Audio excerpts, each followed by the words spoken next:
Hey everybody, Brian Baldwin here. So we've already walked through some slides in a lecture on what GIS is and have a good concept of some of those ideas and some of the basic functions of what a GIS can do.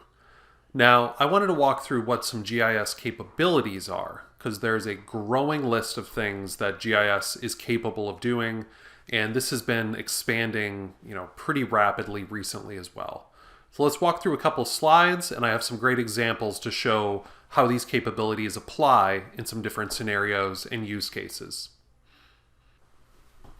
So the first thing we talked about earlier in the week was the lecture on what GIS is. And so it is a system for analyzing and looking at spatial information, again, to take action. And here are a couple different examples of what a GIS can be, or different tools and applications that are part of a GIS. And the point here is, again, just to show some examples that broaden the scope of what a GIS is beyond just a simple map. The tool that's available in the left-hand side, that tree inventory, that's an application where a user could just click on a phone and capture an image and capture some information related to trees. Again, the X, Y, and Z, the location of that tree, as well as some additional attributes, including a photo or some additional details. Or all the way down to the bottom right-hand corner. This is that dashboard showing Hurricane Irma response management. So where are there shelters? Where are there other facilities in place? And what are the status of those facilities?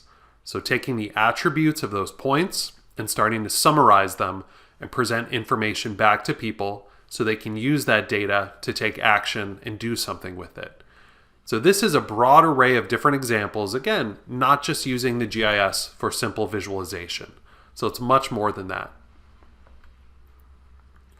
So we're going to walk through this list of GIS capabilities, and these are just some of them, because this list is always growing and expanding when the technology expands or the applications of the technology continue to grow. So we're going to walk through some of these capabilities, and we'll have some examples and use cases inside of each of these. So the first one is application configuration. So a GIS provides the ability to not only create finished maps that could be printed off and are static, or 2D representations of a place or information and data, but there's also the ability to create applications on the web that can be configured by users. And here are just a couple examples of applications that were built out or configured. In the bottom corner there is the dashboard that was built out by Johns Hopkins. And I mentioned this in the first presentation that said it was a great example of what a GIS is. And so that again is a dashboard, a different type of way to present information that summarizes stats and figures and charts to be able to present a spatial view of data, but also have additional information that could be presented to a user. Or over on the far right-hand corner are a couple examples of what's called a story map. So these are applications where rather than having the map as the central focus in these applications, the map is just playing a part. The map's giving that spatial context for the story, which could also include videos or images or text. And you can think of this as similar to a PowerPoint presentation, but on the web, it's interactive and it guides a user through that story and that presentation. And then you're backing that up, or you're including maps, spatial information, and other media to help you tell that story. So application configuration. There's a wealth of different applications that GIS tools have available to be able to provide the right kind of custom and configured application for a user's need.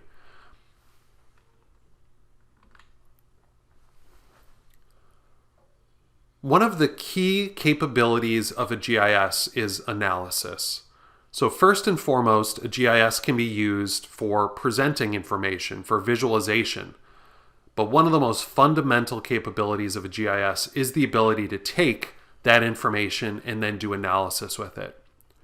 The one example I wanted to speak to on the slide here, you can see the picture of the flooding that took place in Houston. This was a few years ago when there was a massive hurricane that came through and some torrential rains. And so one of the questions that people wanted to answer prior to and also after the storm are, what are those areas of Houston, or again, this could be a question that could be asked anywhere. What are those areas that are most predicated to flood?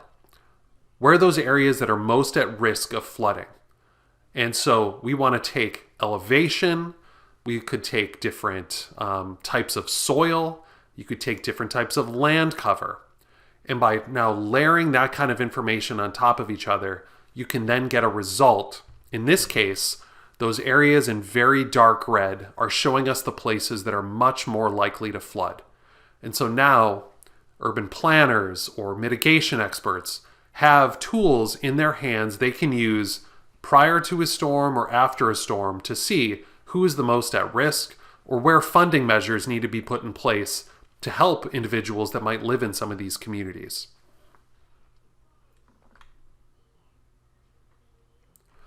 Modeling.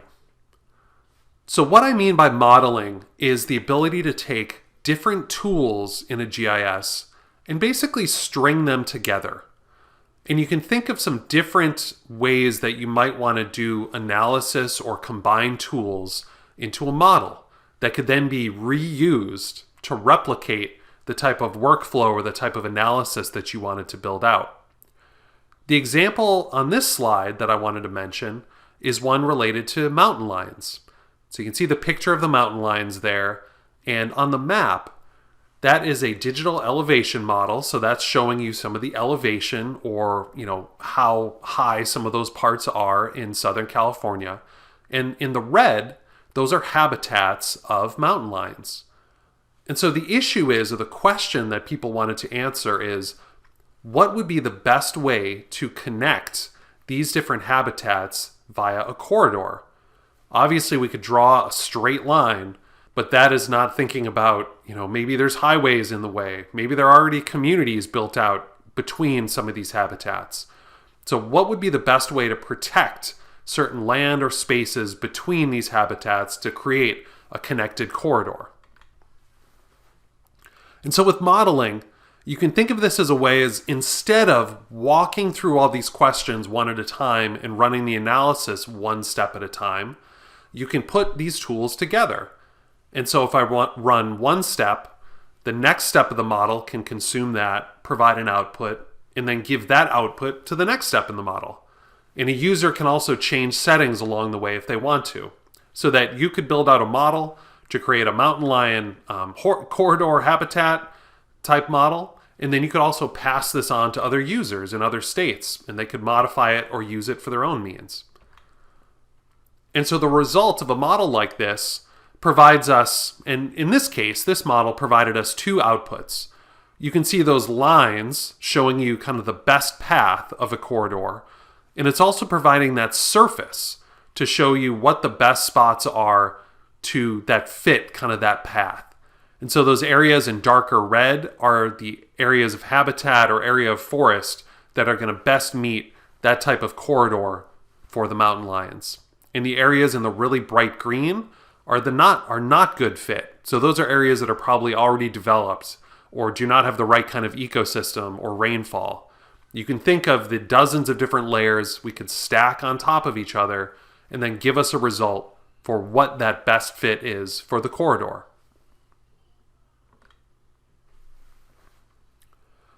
Programming. Programming has always been a crucial and critical part of GIS and a capability that people have used for a long time. But the value of some programming skills in GIS has also grown exponentially over the past few years as the rise in data and as the rise in information has just grown.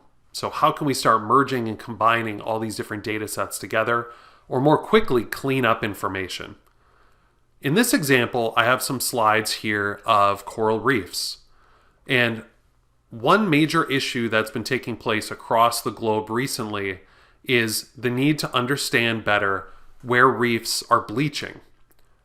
And so in this example, what a user can do is take programming, or in this case Python, and build out a script to automate going and grabbing a live set of information and then updating your own data to show where those bleaching events are taking place. And this is just one example of using programming to update information. But this could be used for any kind of data or any kind of information that is continually getting added or updated or cleaned. And then a user could go and build a script or a model or a tool to go out and read that information and then create some kind of a result. So in this case, it's using Python to go look at those updates of where coral bleaching events took place and then pull that data down locally or create your own hosted information for this. So taking that data and pulling it down so then you can do your own analysis or have your own local repository of that information.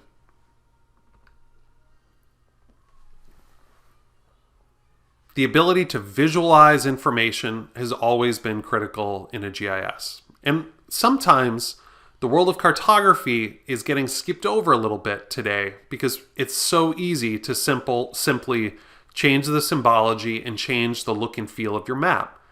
But it's really critical to stop and think what it means that you are creating and some of the decisions that you're taking when you are actually building out a finished product. Why are you choosing this symbology?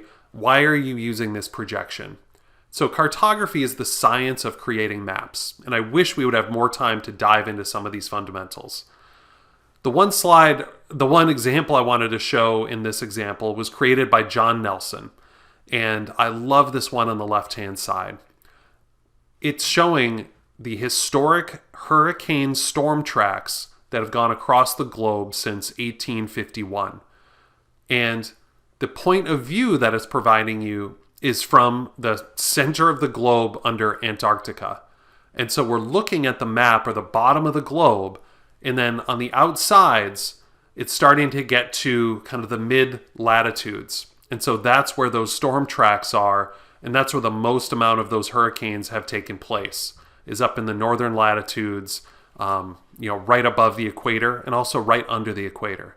We can see that gap actually right where the equator would run across the globe. So a beautiful example of using a map and this type of cartography and that symbology to really make that information pop to tell a story.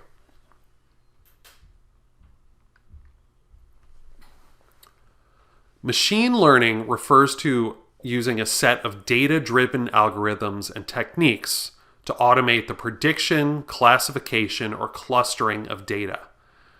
And the one thing to really keep in mind, and it might be clear to everybody, but machine learning, deep learning, and artificial intelligence, they're not magic. These are tools that obviously take human input, human designs, and human considerations to help streamline the classification, the cleanup, the automation of data. But there's biases that go into these models, and there's decisions that need to be made to drive them forward. And the example I wanted to point to here is one related to wildfires. So this is a common situation if it is hurricanes or wildfires or other type of storm events, where very quickly people on the ground need to understand what took place, what was burned, what transpired. And so in this screenshot here, you can see an outline of a building that was there and no longer exists since it burned.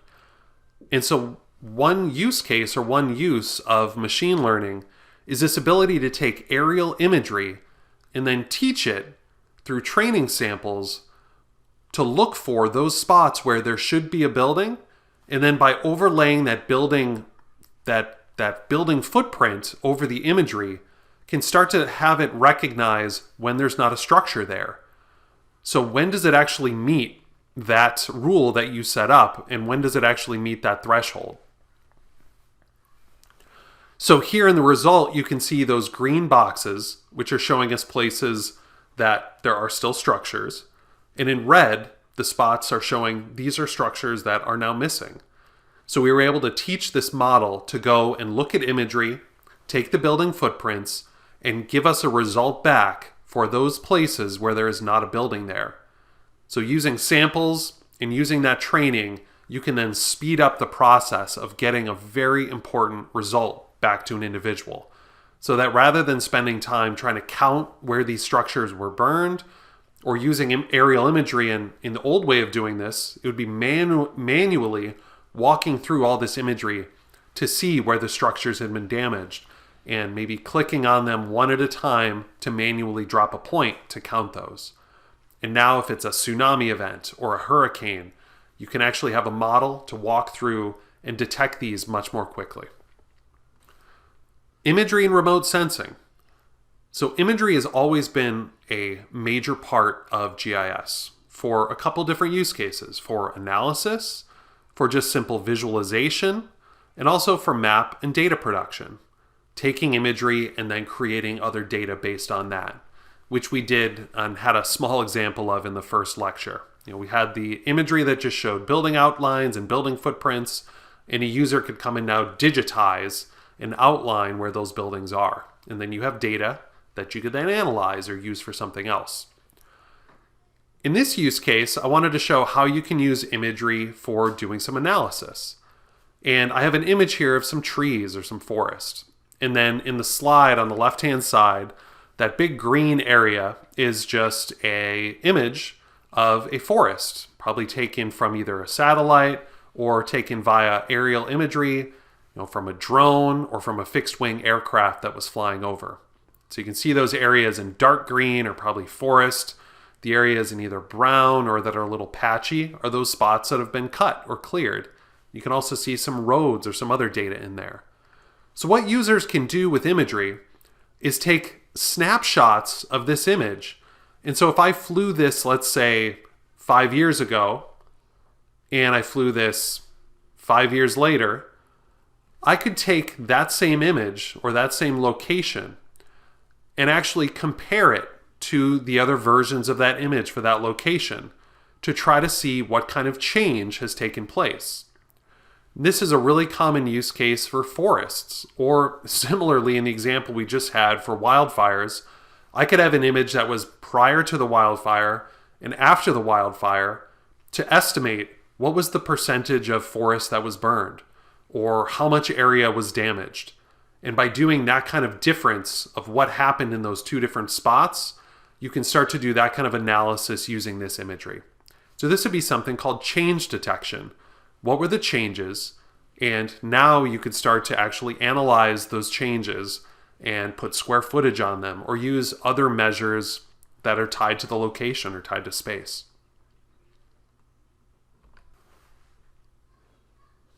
Real-time data has grown fairly exponentially as well in the world of GIS. It's this ability to take measures and information coming from any kind of sensor and then feed it into a map. A really simple example of this could be something like your phone. And you just want to see on a map where your phone has been over the past 24 hours. Or you want to see where you've traveled over the past week. And you could look at on a map all of those dots or all those places in a historical view or also in a real-time snapshot. The example here I'm going to mention is related to winter storms. So here's a plow driving around, and many cities and towns and many people want to know if there's a huge storm event, when is the plow going to come through? When are the roads going to be cleared? Because of safety, because of getting to school, for lots of different reasons. So rather than just having a simple map with these arrows that are showing the locations of the plows, it's possible using the GIS to feed the real-time location of those plows into the map. And so now if somebody goes to a website or goes to that map or to a dashboard, they can see the plows moving around, and they could also see the status of the roads start to change. You can see those lines on the map showing the red areas. So those are streets that the plows have not covered yet. And the green ones, the plows have already gone over. And this again is just a simple use of GIS to say, where are those areas that the plow has maybe come closest to or intersected? Those kind of spatial queries that could be done, and then a result could be put into the map to show that kind of change that took place. So that's just one example of real-time data. This could be used for stream gauges, for storms, for weather. You can think wind and real-time wind speeds, or lightning strikes. Any kind of information that's out there, and there's a wealth of real-time data that can be pulled in from other feeds or other sources and could be used in your map and analyzed or also archived historically.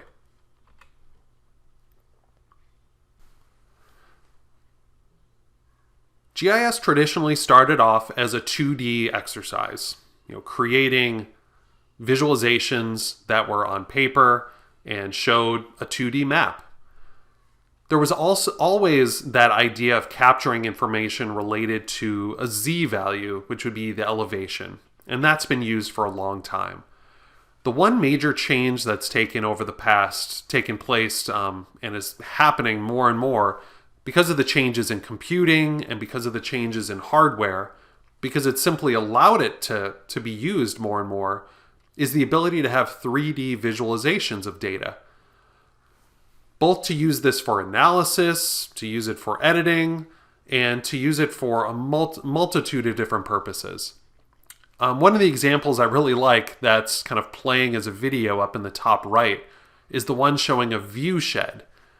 And this is the idea of having a 3D visualization of a city or a place. And if you put down a point on the map and you wanted to know what are the places that the observer from that location could see or not see, and then interactively give that result back to a user. So those places in green would be visible from the one location, the ones in purple, not visible. The one example I have up here too I was going to mention is just the use case of 3D for urban and regional planning and city planning.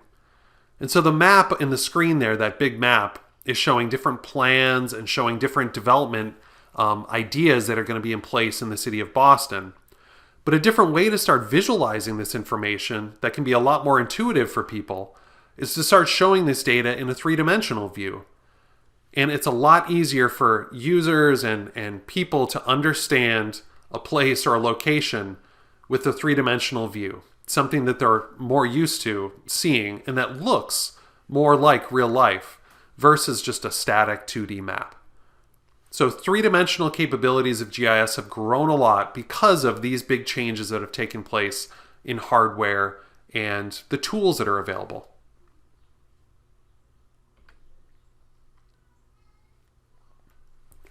And the last use case or the last capability I wanted to mention was that of mobile.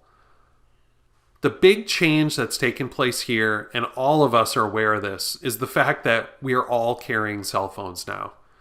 And any kind of information or data we are trying to access or use should be able to work and be available to us on those devices. In this use case of mobile, it's that idea of not only using GIS for visualization, but also the ability to collect data. So first and foremost, a GIS today should be able to have easy to use tools for visualization and for data collection for users on their mobile devices.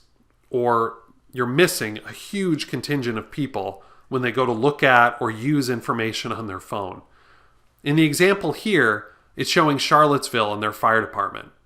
And so the workflow in the past was probably going around and doing a hydrant inspection by just holding a clipboard and maybe having a printed off spreadsheet that had some different fields they had to collect.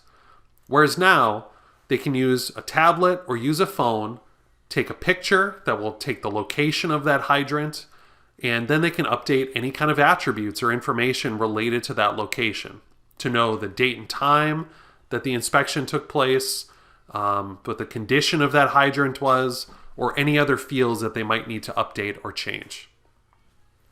So mobile is a capability that has grown exponentially recently and is a huge piece of GIS that really needs to be considered as projects move forward. So we just walked through a pretty big list of capabilities that GIS has. And this was not an exhaustive list. There are other things and there are new capabilities that continue to come out. But I think this is a pretty good overview of what GIS is and what it can start to do for you. And I guess the takeaway I would have for this is start thinking of a couple of these capabilities and how they could potentially apply to your domain or your area of research interests that you might like to start diving into a little bit more. And any of these, I had a couple examples or use cases here, but those could be modified in a number of different ways. You know, if it's using image analysis for change detection, that's not just for fires or for looking at where structures were. That could be habitat, that could be over oceans, that could be any number of things. And so all of these tools and capabilities can be applied to a wide range of use cases.